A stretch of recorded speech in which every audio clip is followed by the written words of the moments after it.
ಜನಸಾಮಾನ್ಯರಿಗೆ ಅರ್ಥಶಾಸ್ತ್ರದ ಜ್ಞಾನ ತುಂಬ ಬೇಕಾಗುತ್ತೆ. ಯಾಕೆಂತಂದರೆ ಯಾವುದರಲ್ಲಿ ಎಷ್ಟು ಹೂಟೆ ಮಾಡಬೇಕು, ಯಾವ್ಯಾವುದರಲ್ಲಿ ಎಷ್ಟೆಷ್ಟು ಹೂಟೆ ಮಾಡಬೇಕು, ಯಾವುದರಲ್ಲಿ ಜಾಸ್ತಿ ಮಾಡಬೇಕು, ಇವೆಲ್ಲದರ ಸರಳ ಜ್ಞಾನ ಅವರಿಗೆ ಒಂದು ಸರಳವಾದ ಅರ್ಥಶಾಸ್ತ್ರವನ್ನು ಅರ್ಥ ಮಾಡಿಕೊಂಡ್ರೆ ಗೊತ್ತಾಗುತ್ತೆ. ಈಗ ನಾವು ಪೋರ್ಟ್ಫೋಲಿಯೋ ಇನ್ವೆಸ್ಟ್ಮೆಂಟ್ ಅಂತ ಮಾತಾಡ್ತೀವಿ. ಇವೆಲ್ಲವೂ ನಾವು ಮನೆಯಲ್ಲೇ ನಮ್ಮ ಪೂರ್ವಜರೇ ನಮಗೆ ಕಲಿಸಿರುವಂತಹ ಅರ್ಥಶಾಸ್ತ್ರದ ಜ್ಞಾನ. ಈಗ ನೀವು ನೋಡಿದ್ರೆ ಮುಂಚೆ ಎಲ್ಲ ನಾನು ಮನೆಯಿಂದ ಹೊರಗಡೆ ಹೋಗುವಾಗ ಎಲ್ಲರೂ ಟೂರ್ಗೆ ಹೋಗಬೇಕು, ಸ್ಕೂಲಲ್ಲಿ ಓದುವಾಗ ನನಗೆ ಹೇಳ್ತಾ ಇದ್ರು ಒಂದೇ ಜೋಬಲ್ಲಿ ದುಡ್ಡನ್ನ ಎಲ್ಲ ಇಟ್ಕೋಬೇಡ. ಇದು ನಮ್ಮ ಮನೆಯಲ್ಲಿ ಬಹುಶಃ ನಿಮ್ಮ ಮನೆಗಳಲ್ಲೂ ಇದನ್ನು ಹೇಳಿರ್ತಾರೆ ನಿಮ್ಮ ತಂದೆ ತಾಯಿಗಳು. ಅಂದರೆ ಯಾಕಿದು ಅಂತಂದರೆ ಅವ್ರಿಗಿದ್ದಂತಹ ಸ್ಪಷ್ಟ ಅರ್ಥಶಾಸ್ತ್ರದ ಜ್ಞಾನ ನನ್ನ ಪ್ರಕಾರ. ಯಾಕೆಂದರೆ ಅವ್ರಿಗೆ ಗೊತ್ತಿತ್ತು ಒಂದೇ ಕಡೆ ಹಣನ ಇಟ್ಕೊಂಡ್ರೆ ಏನಾದ್ರು ತೊಂದರೆ ಆದರೆ ಒಂದು ವೇಳೆ ಯಾರಾದರೂ ಪಿಕ್ ಪಾಕೆಟ್ ಆಯಿತು, ಮತ್ತೊಂದೆಲ್ಲೋ ಕಳೆದೋದ್ರೆ, ಇನ್ಯಾರಾದ್ರು ತೊಗೊಂಡ್ಬಿಟ್ರೆ ಅಷ್ಟು ಹಣ ಒಟ್ಟಿಗೆ ಹೋಗ್ಬಿಡುತ್ತೆ.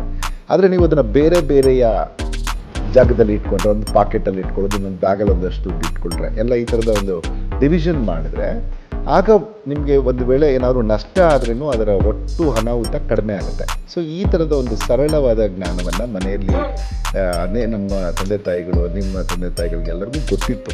ಸೊ ಇದೇ ಥರದ ಒಂದು ಬೇಸಿಕ್ ಎಕನಾಮಿಕ್ಸ್ನ ನಾವೆಲ್ಲರೂ ಅರ್ಥ ಮಾಡಿಕೊಂಡ್ರೆ ಆಗ ನಮ್ಮ ಬದುಕು ಇನ್ನಷ್ಟು ಹೆಚ್ಚು ಸರಳ ಆಗುತ್ತೆ ಮತ್ತು ಹೆಚ್ಚು ಸುಸಲಿತವಾಗುತ್ತೆ ಅಂತ ನನಗನ್ಸುತ್ತೆ.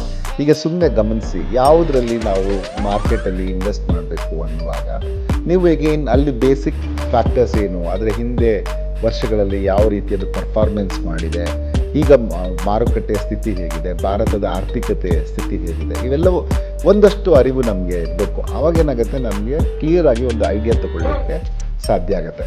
ಹಾಗೆಯೇ ಪ್ರತಿಯೊಬ್ಬರಿಗೂ ನಾವು ಎಷ್ಟು ಈ ದೇಶ ಸಾಲ ಮಾಡ್ತಾ ಇದೆ, ಎಷ್ಟು ಬೆಳವಣಿಗೆ ದರ ಹೊಂದಿದೆ, ಮತ್ತು ನಾನು ಯಾಕೆ ಪ್ರಾಮಾಣಿಕನಾಗಿ ನನ್ನ ತೆರಿಗೆಯನ್ನು ಕಟ್ಟಬೇಕು, ಇದೆಲ್ಲದರ ಅರಿವು ನಿಮಗೆ ಒಂದಷ್ಟು ಸಿಂಪಲ್ ಆದಂತಹ ಅರ್ಥಶಾಸ್ತ್ರದ ಜ್ಞಾನ ಇದ್ದರೆ ಖಂಡಿತ ಯಾರೂ ಕರಪ್ಟ್ ಪ್ರಾಕ್ಟೀಸಸ್ಸು ಫಾಲೋ ಮಾಡೋದಿಲ್ಲ.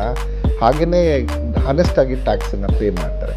ಇದರ ಜೊತೆಗೆ ಸರ್ಕಾರ ಹಣ ಬರ್ತಾ ಇದೆ, ಸರ್ಕಾರದಿಂದ ಹಣ ಬರ್ತಾ ಇದೆ, ಎಲ್ಲೆಲ್ಲಿಗೆ ಹೋಗ್ತಾ ಇದೆ. ಈಗ ಒಂದು ನಿಮಗೆ ಆಯವ್ಯಯದ ಬಗ್ಗೆ ಒಂದಷ್ಟು ಜ್ಞಾನ ಇದ್ರೇನೋ, ಇಲ್ಲ ನಮ್ಮ ಇನ್ಫ್ರಾಸ್ಟ್ರಕ್ಚರ್ಗೆ ಇಷ್ಟೊಂದು ಹಣ ಖರ್ಚು ಮಾಡ್ತಾ ಇದ್ದಾರೆ. ಈಗ ಕೆಪೆಕ್ಸಲ್ಲಿ 11 ಟ್ರಿಲಿಯನ್ ರೂಪಾಯಿಗಳನ್ನು ಈ ವರ್ಷವೂ ಖರ್ಚು ಮಾಡ್ತಾ ಇದ್ದಾರೆ ಸರ್ಕಾರ.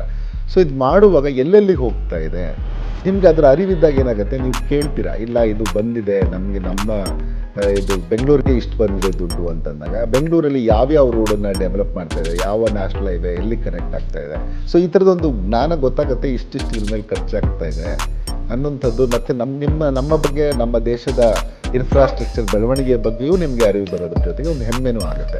ಸೊ ಈ ಥರದ ಎಲ್ಲ ಯಾವುದೇ ವಿಚಾರವಾಗಲಿ, ಈವನ್ ನೀವು ಅದನ್ನು ಒಂದು ಆಯ್ಕೆ ಮಾಡಿಕೊಳ್ಳುವಾಗ, ಈಗ ಚಾಯ್ಸ್ ನಿಮಗೆ ಸಿಗುತ್ತೆ. ಒಂದೊಂದ್ಸರಿ ಅನೇಕ ಬಾರಿ ನಾವು 2-3 ಅವಕಾಶಗಳು ಒಟ್ಟಿಗೆ ಬಂದಾಗ ಯಾವುದಕ್ಕೆ ಹೋಗಬೇಕಪ್ಪ ಅಂತ ಅನಿಸ್ತಿರುತ್ತೆ.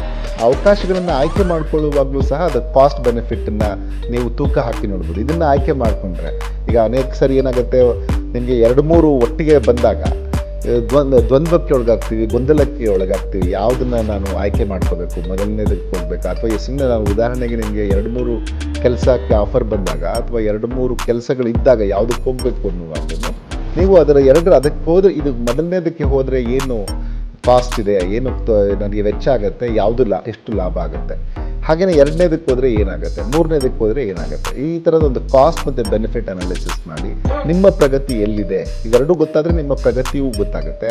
ಸೊ ಹಾಗಾಗಿ ಅದನ್ನು ಆಯ್ಕೆ ಮಾಡ್ಕೋಬೋದು. ಸೊ ಹಾಗಾಗಿ ಪ್ರತಿಯೊಂದು ದಿನನಿತ್ಯದ ಪ್ರತಿಯೊಂದು ಯಾವುದೇ ಸಮಸ್ಯೆಗಳು ಎದುರಾದಾಗ ಅಥವಾ ಯಾವುದೇ ಆಯ್ಕೆಯನ್ನು ಮಾಡಿಕೊಳ್ಳುವಾಗಲೂ ಸಹ ನಾವು ಅರ್ಥಶಾಸ್ತ್ರದ ಜ್ಞಾನವನ್ನು ಬಳಸಿದ್ರೆ ನಿಜವಾಗ್ಲೂ ಬದುಕು ತುಂಬ ಚೆನ್ನಾಗಾಗುತ್ತೆ. ಹಾಗಾಗಿ ಎಲ್ಲರಿಗೂ ಒಂದು ಕನಿಷ್ಠ ಮಟ್ಟದ ಅರ್ಥಶಾಸ್ತ್ರದ ಜ್ಞಾನ ಕಡ್ಡಾಯವಾಗಿ ಇರಲೇಬೇಕು ಅಂತ ನಾನದು ಅನ್ಕೊಳ್ತೇನೆ. ಕ್ಷಣ ಕ್ಷಣದ ಸುದ್ದಿಗಳಿಗಾಗಿ ಫ್ರೀಡಂ ಟಿವಿ ಸಬ್ಸ್ಕ್ರೈಬ್ ಮಾಡಿ, ಲೈಕ್ ಮಾಡಿ ಹಾಗೂ ಫಾಲೋ ಮಾಡಿ. ಹೊಸ ಸುದ್ದಿಗಳ ನೋಟಿಫಿಕೇಶನ್ಗಾಗಿ ಬೆಲ್ ಐಕಾನ್ ಮೇಲೆ ಕ್ಲಿಕ್ ಮಾಡಿ.